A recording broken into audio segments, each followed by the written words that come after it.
minta pada Pak Januari mablirnya yang selalu mablir ini, mablir masalahnya. Silakan Pak, ada Pak Henry tadi mereka semua sepakat yang akan menyampaikan itu Pak Januari untuk membahani kita semua terkait tentang aset ini harus segera sebagian. Pak Gubernur sekarang alhamdulillah sedang bersemi dengan kita karena beliau sekarang tidak begini dengan Presidensia. Kemarin ketemu, saya sempatkan ketemu Pak Rektor di Lounge Garuda Jakarta dengan beliau. Kata beliau, Pak Rektor, masalah tanah yang diganggu saya itu bikin ada statement, saya akan backup. Ini tidak benar lagi Rektor, saya terlalu berarti karena dia menjadi gubernur ya, sudah cari yang menentu dia. Jadi itulah politik itu selalu kepentingan. Jadi kalau kepentingannya berseberangan ya. Jadi ini saya pikir. Jadi segera Pak Din kita minta audiensi dengan Pak Gubernur sekali nanti. Atau Bapak seminar itu momen kurang pas itu karena dia minta ya, bikin satu slide aja dan apa. Tapi dokumen itu dibutuhkan Pak Gubernur sekarang untuk menjadi bahan beliau untuk membackup kita. Terima kasih, silakan Pak Januari. Bismillahirrahmanirrahim. Assalamualaikum warahmatullahi wabarakatuh.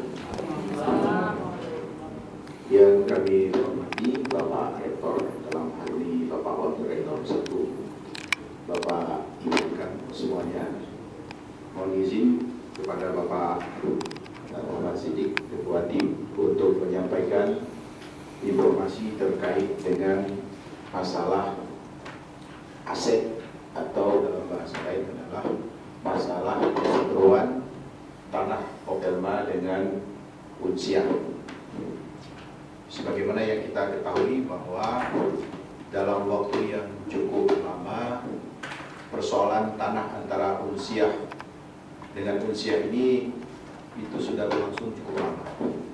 Jadi kami ingin menyampaikan dalam waktu yang tidak terlalu panjang, tetapi merangkum dari semua hal yang kita ketahui. Sedangkan pada poin-poin tertentu itu akan menjadi catatan untuk kerja kita masing-masing. Pertama adalah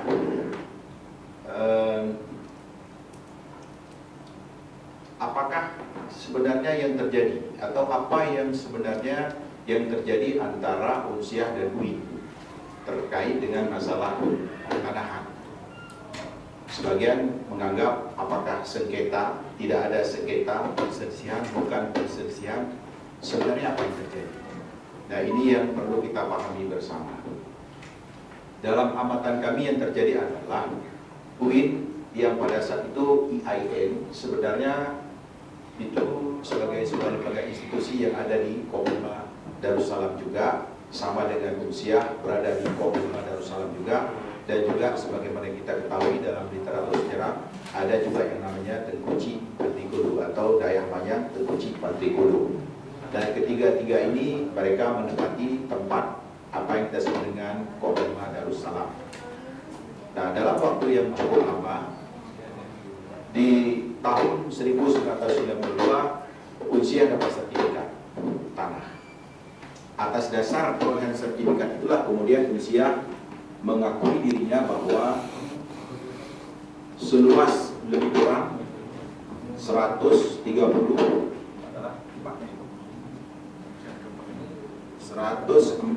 hektar dari total 181 hektar. Ya, dari total 181 hektar diklaim milik Unsiah 145 hektar. UIN atau IAIN dapat 30 hektar. Dayah Manyang Pantrikulu 0 hektar. Ya, 0 hektar. Peristiwa ini yang kemudian oleh Unsiah dengan berlakunya hukum aset, di mana seluruh aset berupa bangunan dan juga tanah harus dicatat. Lalu mereka mencatatlah termasuk tanah-tanah seluas yang kita sebut itu sebagai aset mereka berdasarkan sertifikat hak pakai tersebut. Ini sudah terjadi cara pandang yang berbeda dengan IAIN ketika itu, sehingga penyelesaiannya terjadilah diskusi-diskusi yang pada saat itu kita atau kami belum menemukan satu dokumen resmi terkait dengan apa yang dibicarakan. Tetapi yang kami dapat dari sejumlah informasi adalah di mana sertifikat Unsiah mengatakan ini tanah kami, ini sertifikat. kami luasnya 104 hektar. IAIN atau UIN mengatakan di masa-masa yang lalu dalam pembicaraan dengan mereka, ya kita kan ini Kopema Darussalam, konsep bersama, ya nggak bisa gitu loh. Ya, pembagiannya harus proporsional gitu. Masa sampai segitunya? Itu yang kita temukan. Lalu kemudian didesak oleh usia belakangan, beberapa bangunan kita itu yang diklaim tanahnya milik mereka harus bongkar, terutama asrama putri. Dan juga belakangan surat-surat yang menyurati kepada penghuni rumah yang oleh pemerintah Aceh dulu diberikan kepada dosen-dosen UIN sejumlah 22 unit. Juga itu minta dikosongkan karena mereka menganggap tanahnya itu milik mereka atas sertifikat tadi. Nah, lalu IAIN yang amatan kami melihat adalah sudah cukup mengalah. Ini penting posisi kita untuk memahami ini. Yang kami tangkap dulu itu kita sekarang sudah dibangun gedung ASI. Dulu itu kita gedung belajar milik bersama. Ada fakultas adab di situ, ada fakultas apa lagi ada di sana. Unsiah juga menggunakan gedung ekipnya untuk belajar. Belakangan ya kita nggak tahu macam mana ceritanya lah, itu dibongkar dan dibangun gedung ASI. Dan dalam hemat kami juga tidak ada tanggapan serius dari IAIN ketika itu selesai. Lalu kemudian lama-kelamaan gelanggang mahasiswa juga itu gedung yang diperuntukkan untuk gelanggang mahasiswa. Berubah judulnya menjadi aset Unsiah. UIN atau IAIN juga kami lihat tidak ada suatu tanggapan serius terhadap keberatan kepemilikan itu menjadi milik Unsiah. Lalu masjid juga begitu. Lama-kelamaan sampai ada lambang Unsiah nggak ada keberatan juga. Artinya posisi IAIN tidak ada tanggapan serius untuk melihat itu sebagai sebuah keberatan.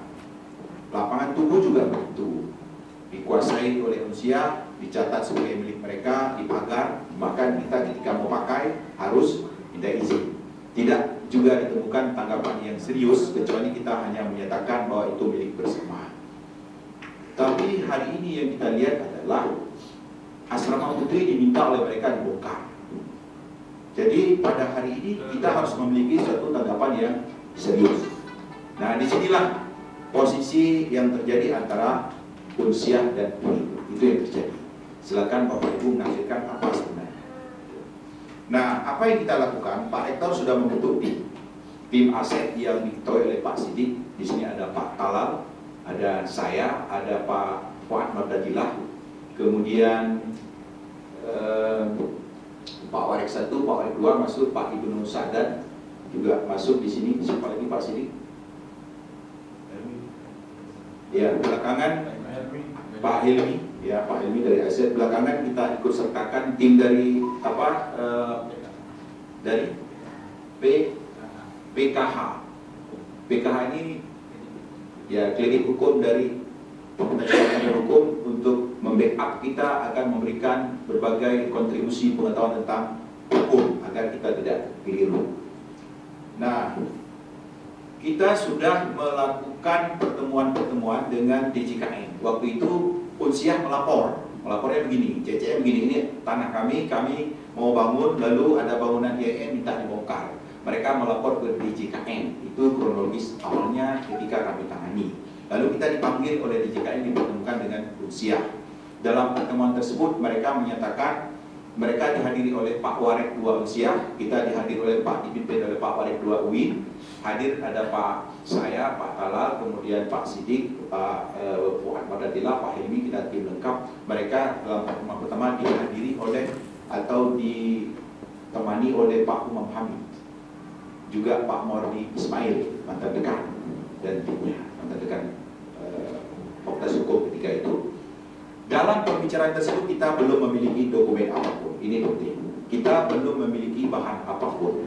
Kita belum bisa berbicara tentang bagaimana sebenarnya kita menghadapi Unsiah. Dalam bahasa lain, waktu itu kita datang hanya istilahnya melihat saja dan menunggu apa yang mereka katakan tanpa kita ketahui apa sebenarnya respon dan sikap kita. Ternyata mereka mengatakan dengan sejumlah dokumen, dia sajikan sejumlah dokumen yang pada pokoknya dokumen yang disajikan adalah mereka untuk mempertegas ini aset kami, gitu ya. Ini aset kami, ini dasar sertifikatnya. Hanya itu yang mereka sampaikan ke kita. Dan mereka sangat dibela oleh pihak DJKN. Ini penting. Jadi posisi kita sebenarnya lebih diminta untuk kita setujui konsep ataupun pemikiran mereka yang mengatakan ini aset kami, dasarnya sertifikat hak pakai, dan kita diminta untuk merobohkan bangunan-bangunan itu. Hanya soal asrama putri, tapi di lapangan sebenarnya ada perkara rumah yang tidak diangkat ke DJKN. Persoalan-persoalan seperti masjid dan juga lapangan tubuh tidak diangkat di DJKN. Mereka hanya mengangkat soal masalah asrama putri saja, yang alasannya mau membangun gedung kebencanaan. Nah, dalam pertemuan tersebut mereka menyampaikan aset mereka, kita tidak memberikan tanggapan.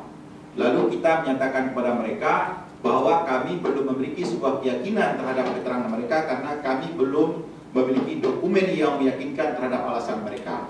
Lalu mereka memberikan sejumlah dokumen kepada kita, yang dokumen itu dianggap sebagai dokumen sah perolehan sertifikat dan aset mereka. Setelah kita dapatkan dokumen itu dan kita pelajari, ternyata disitulah baru kita temukan sejumlah yang kita sebut cacat hukum ataupun prosedur-prosedur yang tidak dilalui sebagaimana Undang-Undang Agraria, Undang-Undang Nomor 60.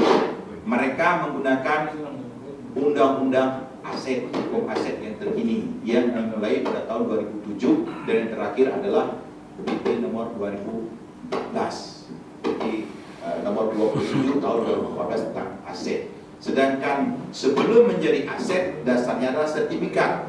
Cara memperoleh sertifikat ini yang kita amati belum memenuhi ketentuan prosedur peraturan undang-undangan, sehingga kita menganggap sertifikat tersebut cacat hukum ataupun improsedural perolehannya. Setelah kita menyampaikan berbagai alasan, maka pada pertemuan berikutnya adalah para pihak hadir untuk menyampaikan skema penyelesaiannya. Ini penting di pertemuan terakhir. Ternyata setelah kita menyampaikan berbagai hal terkait dengan hal sejarah dan juga dari sisi hukum, itu tidak menggoyahkan cara pandang mereka. Mereka tetap dalam posisi ini sertifikat kami, maka ini aset kami. Di dalam pertemuan terakhir itu ada disepakati pembicaraan agar para pihak itu menyampaikan skema penyelesaiannya. Pembicaraannya terjadi pada hari Kamis. Hari Kamis yang lalu ya, hari Kamis yang lalu, minggu lalu. Dalam pertemuan tersebut mereka menghadirkan dekan Fakultas Hukum Profesor Ilyas sebagai temannya untuk dalam tim dari usia dari kita hadir itu. Ada Pak Waris satu, ada saya, ada Pak Talal, ada Pak Sidik. Karena dibatasi cuma 5 orang, tidak boleh lebih. Setiap kegiatan sekarang kita minta didokumentasikan karena kita takut cerita ini akan hilang ketika nanti kami tidak lagi dalam posisi menangani aset. Maka kita buat notulensi, kita buat dalam bentuk buku catatan, nanti kita akan buat dalam sebuah naskah yang bisa dibaca oleh kapanpun, dan juga kita buat dalam bentuk rekaman. Ini sekarang sudah ada rekamannya di belakang bapak-bapak, itu bisa dibuat dalam video. Jadi nanti ini semua akan kita tinggalkan pada generasi berikutnya. Dalam pertemuan terakhir itu disepakati adalah bagaimana posisi asrama putri dan juga 22 unit rumah yang diberikan kepada dosen IAIN dulu. Statusnya seperti apa penyelesaiannya. Ternyata pihak usia hanya menyampaikan satu saja tawaran mereka, yaitu terkait dengan asrama, tidak menyinggung soal 22 unit rumah. Itu menarik, padahal di dalam notula terakhir disepakati bahwa penyelesaiannya secara menyeluruh, secara komprehensif, status asrama juga 22 unit rumah. Jadi mereka hanya menyampaikan soal asrama saja. Apa yang mereka tawarkan, asrama putri itu diambil oleh mereka. Kemudian kita diberikan 3 asrama lagi. Ada asrama 1, 2, dan 3 yang berada di sebelah sektor timur. Itu tawaran mereka. Lalu kita tanggapi, bagaimana dengan 22 unit rumah? Mereka tidak memberikan komen di situ. Karena kami katakan, bukankah di notula rapat disebutkan soal status 22 unit rumah? Mereka tidak memberikan komen itu. Mereka mengatakan, ya ini kan tawaran dari kita dulu. Bagaimana dengan tawaran dari UIN? Baiklah, kita bacakan. Dari UIN menawarkan, ini penting. Pertama, asrama putri beserta tanah yang di bawahnya itu menjadi milik UIN Aradili. Sedangkan asrama 1, 2, dan 3 itu tetap milik kita juga. Jadi seluruh asrama yang mereka klaim tanahnya milik mereka itu kita minta bangunan dan tanahnya milik kita seluruhnya. Yang kedua terkait dengan 22 unit rumah itu diselesaikan sesuai dengan diktum ketiga di dalam surat keputusan gubernur penyerahan rumah yang diberikan pada saat itu, di mana dibunyikan apabila ada perubahan fungsi dan tujuan dari pemakaian rumah tersebut maka harus dibicarakan secara tripartit, yaitu gubernur, Unsiah, dan UIN. Mau diapakan rumah itu? Kita sebutkan begitu. Berikutnya terkait dengan masalah masjid dan aset-aset seperti itu harus dibentuk suatu badan pengelolaan secara bersama.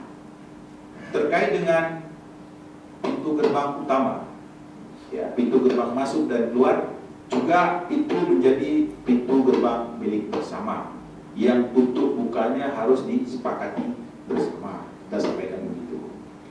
Terkait dengan masalah Dayak Pantikulu yang belum memiliki tanah 1 jengkal pun, padahal mereka juga dilahirkan pada saat itu, diserahkan seluas tanah yang mereka butuhkan, termasuk asrama Pantikulu yang berada di dalam kapling yang diklaim oleh Rusia itu diserahkan untuk Pantikulu, supaya Pantikulu juga memiliki tanah di Kabupaten Darussalam.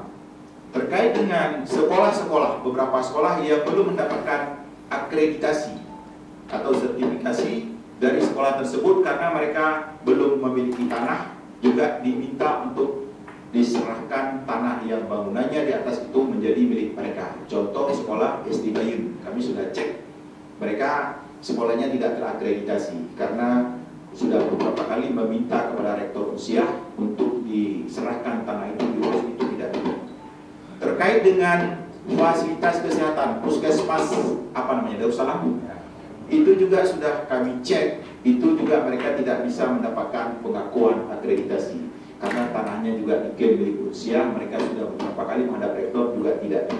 Kami meminta supaya ini juga diserahkan kepada mereka karena hemat kami di dalam konsep Kabupaten Darussalam dulu yang digagas oleh para orang-orang tua kita dulu, tokoh-tokoh pejuang dulu, yaitu Kolonel Syama'un Gaharu dan juga Pak Ali Hashmi dan tokoh-tokoh yang lain yang kita ketahui konsepnya dan Kabupaten Darussalam. Itu fasilitasnya bukan hanya 3 perguruan tinggi, tapi di dalamnya juga ada sekolah-sekolah dan juga ada fasilitas publik lainnya, termasuk fasilitas kesehatan. Atas dasar itu dalam hemat kita adalah pantas bagi lembaga-lembaga yang kita sebut tadi itu untuk diserahkan tanahnya supaya mereka mendapatkan sertifikat. Itu yang kita tawarkan. Bagaimana respon mereka? Mereka tidak memberikan tanggapan. Mereka terlihat tidak setuju dengan sikap kita. Mereka hanya menyatakan asrama putri untuk mereka dan menggantinya dengan 3 asrama yang kita sebut tadi. Lalu pihak DJKN dalam memfasilitasi kita, ya, pihak DJKN mencoba untuk, ini penting, mencoba untuk mengirim kita untuk menerima tawaran Usiah. Itu kesan yang kita dapat. Nah, sehingga dari situ kita sebutkan bahwa proses mediasi dengan Usiah yang dimediasi oleh DJKN tidak menemukan titik temu dan kita minta penyelesaiannya difasilitasi oleh gubernur. Nah, dari situ selesai pertemuan dengan mediasi dengan DJKN, mediasi dengan yang dimediasi oleh DJKN sudah selesai, dan untuk selanjutnya kita akan menyampaikan persoalan ini kepada gubernur, menyampaikan persoalan ini kepada Pangdam. Alasannya karena yang menggagas Kabupaten Darussalam dulu ada termasuk Pangdam, jadi mereka patut untuk mengetahui kisah ini karena dalam amatan kita adalah sangat tidak pantas. Tanah seluas 81 hektar dikuasai seluas 145 hektar IAIN hanya dikasih 30 hektar dan Pontigulu tidak ada 1 hektar pun. Ini sangat tidak pantas. Kita juga akan menyampaikan persoalan ini kepada MPU, kepada MAA, kepada Wali Kota Banda Aceh karena juga memiliki aset di sini, sehingga penyampaian secara sepihak akan memberikan satu gambaran yang utuh yang sebenarnya apa yang terjadi di Darussalam. Jadi yang terjadi itu apakah perselisihan atau istilahnya itu pencaplokan tanah, aneksasi. Jadi sebenarnya yang terjadi adalah aneksasi. Itu yang terjadi. Nah, pertanyaan sekarang ini penting. Apa yang mendasari Unsia begitu yakin bahwa tanah ini mereka miliki dalam jumlah yang cukup luas? Ada hal yang kami telusuri. Ada satu informasi atau persepsi yang berkembang seolah-olah Unsia sudah memenangkan pengadilan, di mana gugatan yang diajukan oleh keluarga Tiga Arif diminta untuk pindah ke Turki. Itu yang berkembang di dalam kerumunan pikiran orang-orang. Lalu waktu itu IAIN Departemen Agama tak punya uang, pahamnya begitu, sehingga yang membayar adalah Kementerian Pendidikan. Jadi pantaslah kami dapat, kira-kira begitu. Dan ini juga pernah ditulis oleh salah seorang dosen Unsia. Jadi bisa dibaca naskahnya yang kira-kira seperti itu bunyinya. Apakah benar? Kami melakukan berbagai penelusuran terhadap informasi dan data tersebut, tidak ditemukan. Justru yang terjadi adalah bukan proses pengadilan ataupun gugatan ke pengadilan yang dilakukan oleh keluarga dari King Arif. Yang terjadilah permintaan ganti rugi terhadap isi kebun atau pohon kelapa. Karena pada saat itu pemilik kebun pohon kelapa atas dasar hak sewa, yaitu perusahaan perusahaan Belanda untuk Airpak, itu menyerahkan atau kesempatan setelah mereka meninggalkan Belanda itu telah perang, lalu diambil alih kekuasaan pemerintahan politik oleh pemerintah Indonesia, dan kesempatan pertama untuk kebun yang ditinggalkan ada pada keluarga Tinya Arif. Lalu keluarga Tinya Arif meminta ganti rugi untuk membayar isi kebun itu, yang isi kebun itulah pohon kelapa. Per pohon kelapa itu dinilai 1.500 per batang. Nah, jumlah tanah 181 hektar yang dinilai ada isinya 145 hektar. Nah, jumlah uang yang diganti rugi lebih kurang sekitar 36.625.000 rupiah. Itulah uang yang diserahkan oleh Kemendikbud melalui APBN yang terjadi sebenarnya ganti rugi pohon, bukan pembayaran tanah. Sekarang pertanyaannya, kalau begitu tanahnya itu statusnya seperti apa? Ini yang penting. Setelah kami telusuri adalah status ini tanah ini sebenarnya adalah tanah yang dimiliki oleh negara Aceh, kerajaan Aceh dulu, pemerintah Aceh dulu sebelum perang. Dasarnya seperti itu, ya, tanah kerajaan Aceh sebelum perang. Setelah Belanda itu masuk ke Aceh dan menguasai sebagian wilayah Aceh termasuk di Darussalam, maka tanah yang ada di Darussalam yang kita maksudkan di sini adalah Komplement Darussalam dikuasai kepemilikannya oleh Belanda. Maka perusahaan Belanda untuk menggunakan tanah berkebun meminta sewa kepada pemerintah Hindia Belanda. Kemudian setelah pemerintah Hindia Belanda itu kalah perang, akhirnya yang menguasai tanah ini secara hukum, undang-undang hukum agraria adalah itu tanah yang dikuasai oleh negara, atau kekuasaan tanah tersebut beralih di bawah pemerintahan resmi, yaitu pemerintah Indonesia. Nah, bagaimana penggunaan tanah yang diperoleh dari sebuah perubahan negara dari satu negara ke negara yang lain, maka itu sudah diatur dalam hukum internasional dan juga dalam hukum negara Republik Indonesia UUD 45 yang berbunyi seluruh tanah dan air. Jadi seluruh tanah dikuasai oleh negara. Nah, bagaimana penguasaan tanah yang dikuasai oleh negara yang perolehannya karena Indonesia telah berdiri sebuah negara diatur dalam Undang-Undang Nomor 60, Undang-Undang tentang Hukum Agraria. Bagaimana tata cara pengelolaan tanah tersebut diatur di dalam peraturan pemerintah tahun 60. Dan bagaimana perolehan untuk mendapatkan hak milik, hak pakai, hak KIU dan segala hak yang diatur dalam undang-undang tersebut harus mengikuti peraturan pemerintah yang mengatur tentang tata cara perolehan hak guna tersebut. Disinilah yang kami lihat tidak terpenuhinya proses dan syarat yang diminta oleh undang-undang dan PP tersebut, keluarnya sertifikat yang dimiliki oleh Unsiah. Menariknya adalah kita tanya di dalam pertemuan yang waktu itu di Hari Raya DJKN dan BPN termasuk Unsiah, apa yang menjadi dasar Unsiah mendapatkan sertifikat? Mereka menjawab karena ada surat permohonan yang diajukan oleh pihak Unsiah. Lalu kita tanya, apa yang menjadi alasan dikeluarkannya sertifikat tanah kepada IAIN ketika itu? Tidak ada jawaban, tidak kami temukan bahwa karena adanya permohonan yang dilakukan oleh IAIN.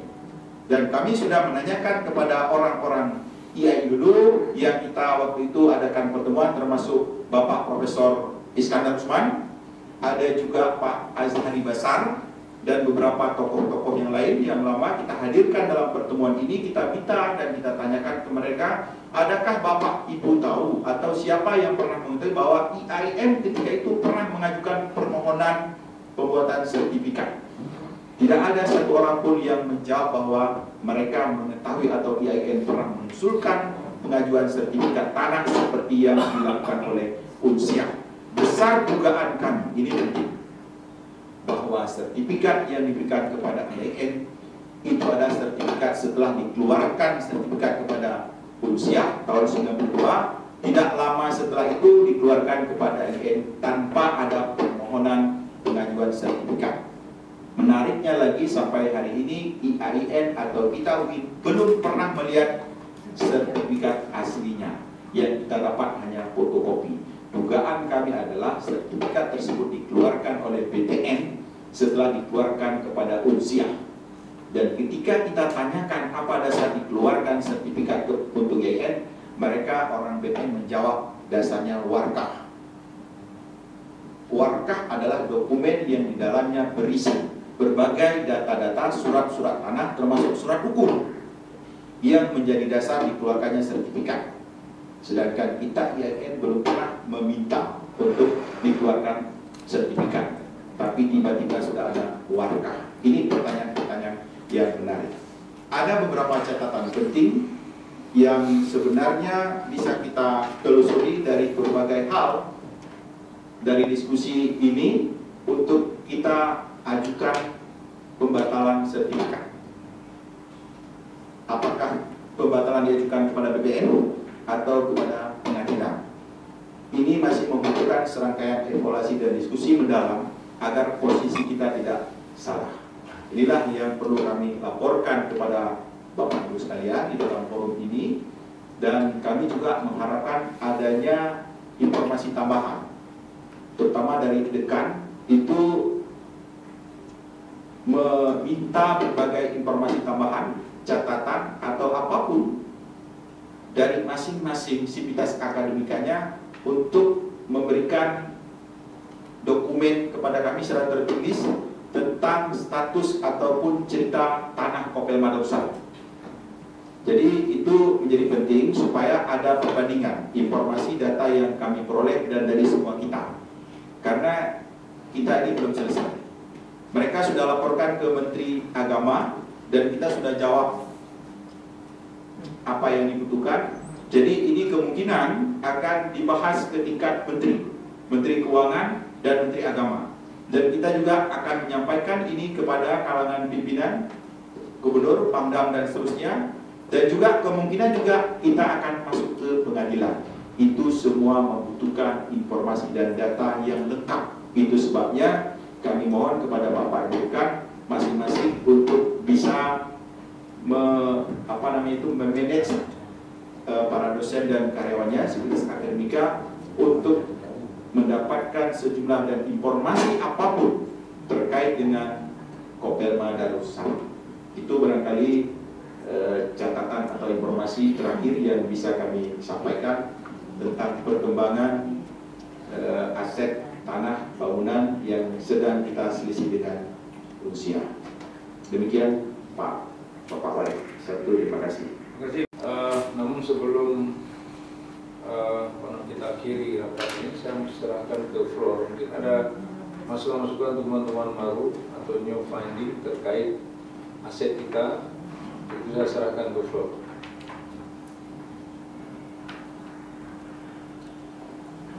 Sikap kita jelas sama kita tidak terima sewenang-wenang manusia, jelas sewenang-wenang. Ya, laporan. Dipotong itu bukti nyatanya juga ada Genoven. Jadi kita tidak bicara asal seperti itu, tapi ini internal saja. Artinya kita tidak terima kezaliman yang dibuat. Rumah dosen IAIN dan dosen Usia itu satu depannya, bisa bercampur. Kemudian pertanyaan saya kedua, kenapa rumah itu beda-beda modelnya dan luasnya? Nah, waktu itu beliau menjawab begini, setelah dibangun Darussalam sebagai kota pelajar, kemudian tidak ada dosen yang mau mengajar. Kemudian oleh pemerintah daerah waktu itu ditawarilah kepada pengusaha-pengusaha Aceh yang kaya waktu itu sebagai saudagar di Malaysia dan sebagainya, ditanyakan, Darussalam sudah ada sebagai kota pelajar, kemudian dosennya tidak ada karena tidak ada fasilitas. Siapa di antara saudara yang mau membangun rumah biar kita ikat dosen itu bisa tinggal di Darussalam, katanya. Makanya ada pengusaha itu yang bangun rumah seperti rumah Pak Ismoha, ada yang di sektor selatan di besar lagi di sebenarnya, itu kan selera daripada masing-masing pengusaha. Nah, itu dia asbabul wurudnya.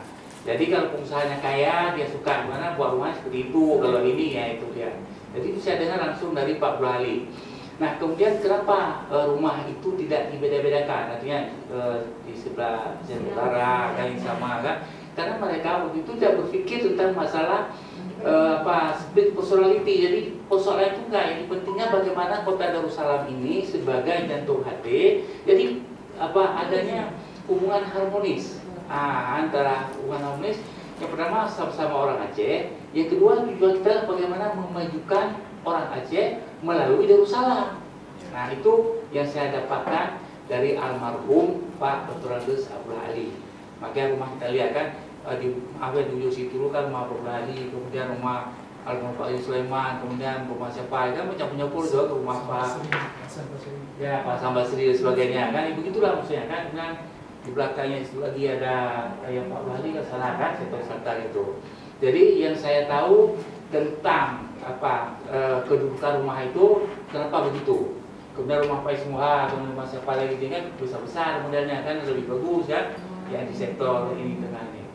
Jadi itu yang saya tanya, heran saya kenapa begitu, ya kan, kenapa begitu model rumahnya dan kemudian tidak ada perbedaan-perbedaan. Jadi begitulah kata almarhum, karena yang dipikirkan pada saat itu adalah bagaimana memajukan Aceh melalui Darussalam sebagai jantung hati rakyat Aceh. Kemudian ditambahkan lagi dengan ini dengan filosofi yang dibangun oleh Pak Profesor oleh almarhum Pak Asmi, bahwa di dalam tubuh manusia itu ada dua bilik, ya kan? Bilik kiri dan bilik kanan. Jadi bilik kirinya jantung manusia itu adalah Unsia, bilik kanannya adalah IAIN. Nah, ini juga saya pernah membaca di Sinan Darussalam nomor berapa saya lupa, saya itu ada. Kalau misalnya digaji itu masih ada. Kemudian bagaimana filosofi daripada Darussalam ini. Nah, yang ketiga terkait dengan kedudukan Darussalam yang sangat bagus, ada juga disampaikan oleh Pak Resmi itu dekat dengan bandara. Karena suatu saat kita nanti akan butuh pada orang luar akan mengajar di sini, ya kan? Bagus sekali kalau tidak dari segi atas itu landanya bandara dengan Darussalam ini bagus sekali. Nah, kan? Jadi itulah bahagian daripada filosofi yang saya dapatkan dari orang-orang tua terkait dengan bagaimana Darussalam ini sesungguhnya harapan daripada founding father kita dulu, sehingga tidak adanya pemisahan, ya kan, antara dua kelembagaan ini malah dengan seperti dulu, tapi masing-masing menjalankan fungsinya itu sesuai dengan opsinya lah bahasa kita sekarang kan. Kalau diumpamakan tadi kehidupan seorang itu akan bagus, akan sehat, akan sempurna apabila kedua bilik jantung manusia itu bekerja dengan baik antara bilik kiri dan bilik kanan. Saya kira demikian yang dapat saya sampaikan. Ya, kemudian terkait dengan masjid, saya sejak masuk tahun 83 itu selalu dipotong Rp500. Setiap bayar SPP. Uang kuliah saya dulu terakhir 11.000 kalau salah ya. Hah? Ya. Itu kan setiap itu bayar Rp500 saya untuk masjid. Langsung ada dua kwitansinya dua suratnya kan? Ya. Kita bayar itu dua slip itu satu, dua bayar uang kuliah, kemudian slip itu Rp500. Ya. Saya bayar masjid itu pembangunannya. Semua kita akan bayar begitu. Saya kira demikian Bapak Warek yang saya tahu. Oh, ada satu lagi lupa saya tadi dan saya cerita. Kan ini yang kemarin dulu kan waktu kita ramai-ramai dengan orang tua kan ada ini, ada apa? Usia tadi buat sertifikat tahun 1992. Itu dulu waktu kita ini kan. Kemudian pada masa waktu Hadi Taib ada juga tahun 86 itu tentang ini kan masalah surat-surat itu kan. Nah, jadi saya kira kan tidak mungkin tahun baru 92 itu mengalahkan tahun 86. Nah, ini kan salah hukum kan. Nah, jadi nggak boleh kalau bahasa hukum kan nullum delictum nulla puna sine liga puna liga. Apa kami itu? Itu saya ingat itu waktu dulu kan waktu kita ramai kan ada tahun 86 masa Gubernur Hadi Taib kan. Kemudian ini masa 92 dibuatnya ini oleh BPN. Saya kira itu sesuatu yang perlu dikaji. Gak mungkin hukum baru itu mengalahkan hukum lama kan. Jadi saya kira ini hal penting untuk kita selesaikan secara secara bijaksana. Kemudian orientasi daripada usia itu saya kira sangat menggebu-gebu karena mereka akan dapat uang 500 miliar kalau saya kan yang akan diberikan oleh Pak Menteri Keuangan untuk membangun hotel makanya rumah-rumah sektor utara semuanya itu kan. Jadi orientasinya sudah pada duit, ya kan? Ketika uang berbicara maka diamlah kebenaran. Nah, saya kira itu penting kita ingatkan sehingga inilah persoalan-persoalan yang terkait dengan bagaimana mereka sangat luar biasa untuk memperjuangkan ini. Saya kira demikian. Assalamualaikum warahmatullahi wabarakatuh.